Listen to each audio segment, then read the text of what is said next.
वाले हैं साथियों। हमारा आज का विषय बहुत अहम है। आज हम बात करने वाले हैं साथियों ग्रीष्म ऋतु में गुणवत्ता युक्त फलोत्पादन हेतु प्रबंधन के बारे में। बहुत अहम विषय है, आने वाले मौसम को लेकर के है और हमारे उन फलों से है जो हमारे चेहरे के साथ साथ हमारे स्वास्थ्य के साथ साथ हमारे मुंह में मिठास घोल देते हैं। साथियों, इस महत्वपूर्ण विषय पर अगर आपके मन में कोई सवाल, समस्या, शंका है, आप भी इस विषय से जुड़ा हुआ कुछ पूछना चाहते हैं, कुछ जानना चाहते हैं, तो उसके लिए आप हमें फोन कर सकते हैं, हमें ईमेल कर सकते हैं। हमारी फोन लाइन खुल चुकी है। हमारा फोन नंबर है 0522452995, 0522452952, 0522452953। आप हमें ईमेल भी कर सकते हैं। हमारी ईमेल आईडी है krishidarshanlku@gmail.com। साथियों, इस महत्वपूर्ण विषय पर जानकारी देने के लिए आज हमारे साथ स्टूडियो में मौजूद हैं प्रोफेसर विवेक कुमार त्रिपाठी जी, जो कि अधिष्ठाता उद्यान संकाय एवं निदेशक प्रसार हैं चंद्रशेखर आजाद कृषि एवं प्रौद्योगिकी विश्वविद्यालय कानपुर में। सर, आपका स्टूडियो में बहुत बहुत स्वागत है। नमस्कार, धन्यवाद। सर, एक बहुत अहम दिन, प्रधानमंत्री हमारे देश के जो हैं उन्हें इतना अहम सम्मान मिला और हमारे किसान भाइयों के लिए, हमारे मछुआरों के लिए, सभी के लिए बहुत गर्व की बात है। दूसरी चीज, आज का विषय ये आने वाले दिनों को लेकर के है, आने वाले मौसम को लेकर के है कि कैसे हमारे देश में जो फल है वो और उसकी खेती लगातार बढ़ रही है, हमारे जो किसान हैं उनकी आय इससे बढ़ रही है, और क्या किसानों को ये जानकारी होना बहुत आवश्यक है कि आने वाले दिनों में अगर मौसम बदलता है या आने वाले दिनों में अगर ग्रीष्मकालीन के दौरान गर्मी बढ़ेगी, बरसात होती है, तो ऐसे समय में अपने फलों की, अपने बागों की कैसे देखरेख करनी है, कितना अहम है? सबसे पहले मैं आपके माध्यम से सभी किसान भाइयों की तरफ से माननीय प्रधानमंत्री जी को बहुत बहुत बधाई देना चाहता हूं कि उनका जो विजन है कि किसानों की आय में वृद्धि निरंतर कैसे हो, उसी विजन के तहत आज देश का सर्वोच्च जो ऊंचा किया है उस मस्तक, वो विदेश में जाके उनको सम्मान मिला है, तो सबकी तरफ से बधाई। दूसरी चीज, जो ग्रीष्म ऋतु है, मौसम में परिवर्तन हो रहा है, समय बदल रहा है, तो तापक्रम जो पहले जून जुलाई में होता था, जून में होता था, वो अभी अप्रैल और मई में हो गया है। तो बढ़ते तापक्रम में फलों की गुणवत्ता कैसे बनाए रखें, इस पर किसानों को बहुत जागरूक होना पड़ेगा, तभी हमारी आय में वृद्धि हो सकेगी जब हम गुणवत्ता उत्पादन प्राप्त करेंगे। ठीक है। देखिए, जैसा कि आप जानते हैं इसमें कई फल हैं जिनकी गुणवत्ता में गिरावट हो रही, क्योंकि थोड़ा सा मिस प्रबंधन करेंगे तो गुणवत्ता खराब होगी, फल फटेंगे, आकार में छोटे रहेंगे, और भी समस्याएं आ रही हैं जिनका हम बीच में विस्तार से। ठीक है। सर, हमारे जो किसान भाई है बहुत उत्सुक हैं, और जब से प्रधानमंत्री को ये सम्मान मिला है तब से और उत्सुक हैं, लगातार हमें फोन और ईमेल, हमें मैसेज करे जा रहे हैं। और एक और हमारे किसान भाई इस विषय से जुड़ा अपना सवाल पूछना चाहते हैं, नंसरूप मिश्रा जी बाराबंकी से। उनका सवाल सुन लेते हैं क्या है। नंसरूप जी, पूछिए, क्या पूछना चाहते हैं आप? हेलो जी जी, नंसरूप जी पूछिए। नंसरूप जी पूछिए, क्या पूछना चाहते हैं, क्या सवाल है आपका? नंसरूप जी अपनी टीवी का वो, हाँ जी। मेरा नाम नंसरूप मिश्रा है, बाराबंकी उत्तर प्रदेश, यहाँ बसौनी पड़ता है जी। मैं जानना चाहता हूँ, भारी भरकम गर्मी पड़ रही है जी, यूं भी चल रही, तो ऐसी दशा में जो आम है इसकी मिठास न जाने पाए, इसकी खूबसूरती न खत्म होने पाए, और बाजार में इसकी कदर हो, तो हमें क्या करना चाहिए इस समय? ठीक है सर। देखिए, तापक्रम बढ़ रहा है और मिठास न जाए, खूबसूरती आम की बनी रहे। आम खूबसूरती और स्वास्थ्य के लिए, स्वास्थ्य के लिए जाना जाता है। इसके लिए एक नई तकनीक है बैगिंग। आप फल जैसे बढ़ना शुरू होते हैं तो मार्च के महीने से फलों को बैगिंग कर देते हैं। डिफरेंट कलर के बैग आते हैं, हल्का सफेद, हल्का गुलाबी, उनसे फलों को ढक देते हैं। तो जब तापक्रम बढ़ता है तो सीधे सूर्य के प्रकाश फलों पर नहीं पड़ता है, तो फलों की जो चमक है वो खराब नहीं होने पाती है। फल अंदर अंदर विकसित होते रहते हैं, उन पर कोई खराबी नहीं होती है। हाँ, तापक्रम ज्यादा बढ़ जाता है और नीचे से अन्न प्रबंधन नहीं करते हैं, समय पर सिंचाई नहीं करेंगे, यदि रासायनिक खाद ज्यादा डालेंगे, जैविक खाद कम प्रयोग करेंगे, पलवार इत्यादि नहीं बिछाएंगे, तो फलों की गुणवत्ता खराब हो जाएगी, लेकिन चमक में कोई खराबी नहीं होगी। हाँ, मिठास उनकी बरकरार रहे, इसके लिए फलों की बैगिंग करना अति आवश्यक है। ठीक है। सर, यहाँ पर एक सवाल आपसे है, क्योंकि लगातार तापमान को लेकर के बात हो रही है, आपने भी अपनी बात की शुरुआत तापमान से ही की है जी। तापमान बढ़ने से अगर मिट्टी की जो नमी है वो कम हो रही है, तो ऐसे में जो मल्चिंग है वो करना कितना जरूरी है और कैसे करी जाए, क्या तरीका हो मल्चिंग करने का, ताकि जो हमारे फल हैं, हमारे जो बाग हैं, वो समस्या में ना आए? अभी तक जो मल्चिंग की जाती थी प्लास्टिक मल्च या ऑर्गेनिक मल्च की जाती थी। तापक्रम बढ़ता तो जहां खाली खेत है वहां पर जीवाणु रहित करने के लिए और हानिकारक कीड़ों को नियंत्रित करने के लिए काली पॉलीथीन का प्रयोग करते हैं। लेकिन जब बात फलों की करते हैं तो फलों के आसपास जहां फलों की पेरीफेरी होती है, तने के पास, वहां पर ऑर्गेनिक मल्च, सूखी घास पुआल, फलों की गिरी हुई पत्तियां इत्यादि को गिराकर नमी संरक्षित की जाती है। इसके कई फायदे हैं। नमी संरक्षित रहती है। ऑर्गेनिक मल्च जब सड़ती है तो जमीन में ऑर्गेनिक मैटर को ऐड करती है। अच्छा। और साथ ही साथ जब नमी बनाए रखते हैं तो केचुए पैदा हो जाते हैं जो हमारे वर्मी कंपोस्टिंग का काम करते हैं। जो तत्व हमने पौधे को दिए थे, जो रिसाइकिल्ड के द्वारा पत्तियों में गिर के आ जाते हैं, वो पुनः जमीन से रिसाइकिल्ड होके पौधों को पहुंच जाते हैं। आपको यहाँ ध्यान ये रखना है कि जब आप पत्तियां या पुआल या सूखी घास डालें तो सूखी न रहने पाए। यदि सूखी रह जाएंगी तो वहां पर दीमक का प्रकोप हो जाएगा। इसलिए हल्की नमी बनाए रखें, खरपतवार भी नहीं जमेंगे, ऑर्गेनिक मैटर ऐड होगा और न्यूट्रिएंट रिसाइकिल्ड होंगे। ठीक है, मतलब नमी बनाए रखे। तो क्या नमी बनाने के लिए ये जो टपक सिंचाई है ये करना जरूरी है? क्या इस तरीके से किया जा सकता है? क्या ये लाभकारी है? जैसा कि आप जानना कि अगला जो कहा जाता है कि जब लड़ाई होगी तो अभी पेट्रोल की बात आ रही है, हम पानी की बात आएगी। कई क्षेत्र ऐसे हैं जहां का जल स्तर नीचे गिरता जा रहा है। हम अभी तक सिंचाई में फ्लड इरिगेशन यूज करते थे, लेकिन माननीय प्रधानमंत्री जी की जो टपक सिंचाई विधि है उसमें 90% तक सब्सिडी मिल रही है। हम तो सभी किसानों के रिकमेंड करेंगे अपने बगीचे में, अपने पौधों के पास टपक सिंचाई विधि से सिंचाई करें। अच्छा। जिससे कि जितनी आवश्यकता है पौधे के जड़ क्षेत्र में सीधे पानी मिलता है, तो कम पानी में अधिक क्षेत्र की सिंचाई हो सकती है, खरपतवारों को जमाव नहीं होगा। और जहां पर मल्च यूज किए वहां पर हल्का स्प्रिंकलर का यूज कर देंगे तो स्प्रिंकलर केवल उतनी एरिया गीली होगी, मल्च गीली रहेगी।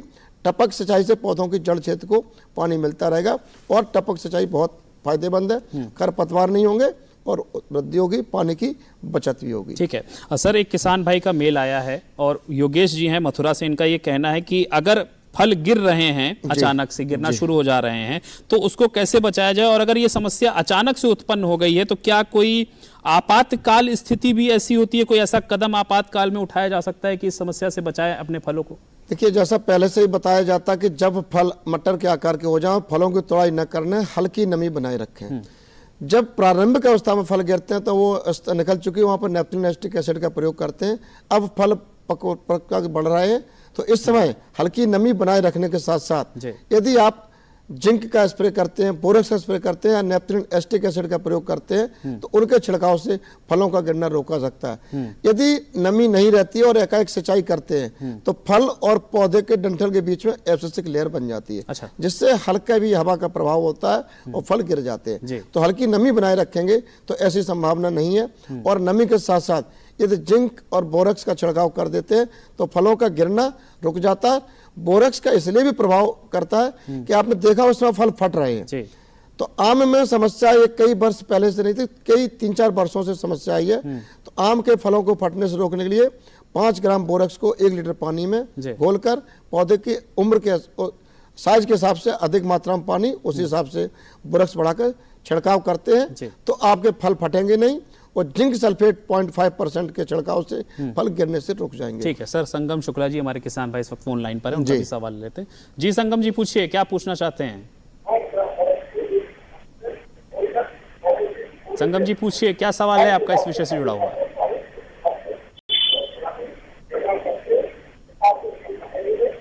संगम जी, आप क्या पूछना चाहते हैं पूछिए, और पहले अपने टीवी का वॉल्यूम जो है वो कम कर दीजिए ताकि आपकी आवाज हमें आसानी से मिल सके। गर्मियों में नई बागवानी के लिए हमें कौन कौन सी सावधानियां बरतनी चाहिए? ठीक है, गर्मियों के मौसम में बागवानी मुझे करनी है, गर्मियों में हमें कौन कौन सी सावधानियां बरतनी जरूरी है? हाँ, यदि नया बगीचा लगा रहे हैं तो दूसरी सावधानियां, बड़े वृक्ष तो दूसरी सावधानियां हैं। जब आप नया बगीचा भी जो से जुलाई के महीने से गड्ढे जुलाई में शुरू 1 से 7 जुलाई हमारा जो पौधरोपण सप्ताह है, उस समय जब नया बगीचा लगाते हैं तो आपको ध्यान रखें उत्तर पश्चिम दिशा में अगले वर्षों के लिए नियम बनाते हुए विंड ब्रेक लगाते हैं, वायु अवरोधी पौधे लगाते हैं, जिसमें देसी आम है, नीम है, शीशम है, जंगल जलेबी इत्यादि के पौधे लगा देते हैं। जिससे कि आगे वर्षों में जब पौधे बढ़ते हैं उसी समय हमारे वायु अवरोधी पौधे भी बढ़ते जाते हैं तो गर्म हवाओं से प्रभाव से बचते हैं। इस समय यदि आपने बना रखा है तो केवल पलवार करें, हल्की नियमित सिंचाई करते रहें और पौधों पर रासायनिक खादों का प्रयोग कम करते हुए जैविक खादों का प्रयोग करें।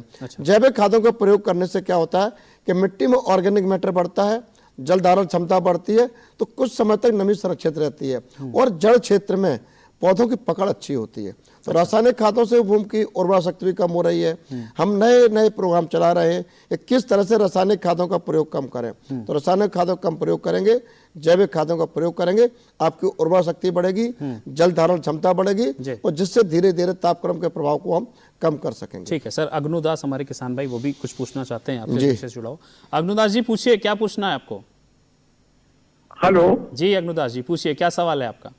हाँ डॉक्टर साहब नमस्ते। हमारा नाम अग्नुदास है, ग्राम गौरी पोस्ट काकोरी, जनपद लखनऊ के रहने वाले हैं। ग्रीष्म ऋतु में गुणवत्ता युक्त फलों का उत्पादन जैसे पपीता वगैरह लगाया जा सकता है इस ऋतु में?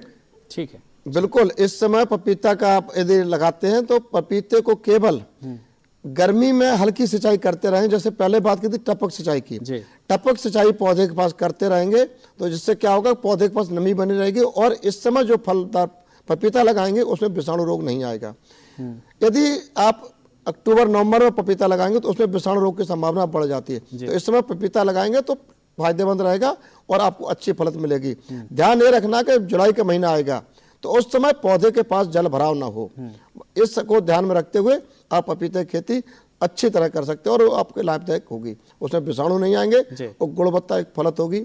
इसके लिए red Taiwan ready, Pusa early dwarf, जो कोई भी वैरायटी जो इस समय चल रही है F1 हाइब्रिड लेके आप प्रयोग कर सकते हैं। ठीक है सर। समय के साथ साथ हर चीज में बदलाव हो रहा है, मौसम भी बदल रहा है, तकनीक भी बदल रही है और फलों में भी एक नया फल आ गया है जो कहीं ना कहीं हमारे और आपके बीच बहुत तेजी से अपनी जगह बना रहा है, वो है ड्रैगन फ्रूट। और हमारे किसान भाई उसकी खेती बड़ी तेजी से करने के लिए ललाहित हैं।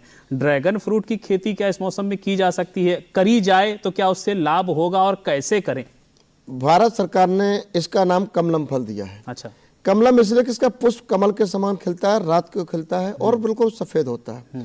इसकी खेती करने से फायदा ये कि कम समय में 17 से 18 महीने में इससे फलत आने शुरू हो जाती है और 20 से 25 वर्ष तक फलत मिलता है। पहली चीज, घर पे आप कटिंग से पौधा तैयार कर सकते हैं और छतों पर जिनको जमीन कम है वो छत पे, नहीं अदरवाइज 2 बाई 2 मीटर की दूरी पर आप खेत में लगा सकते हैं। ध्यान ये रखना कि जल भराव ना होता हो, अच्छा, चिकनी मिट्टी ना हो और चूंकि एक कैक्टस कुल का पौधा है तो इसके लिए कुछ सपोर्ट की आवश्यकता होती है। इसको सपोर्ट देते हैं तो प्रारंभिक लागत कुछ ज्यादा आती है, लेकिन 18-20 महीने बाद जब फल आना शुरू होता है तो जुलाई के महीने में रोपण करते हैं और जब फलत आती है तो वही पुष्पन आता है जुलाई अगस्त से। अच्छा। और नवंबर दिसंबर तक फलत 2-3 बार एक पौधे से अलग अलग समय फल आते रहते हैं। 28 से 30 दिन में फल तैयार हो जाते हैं।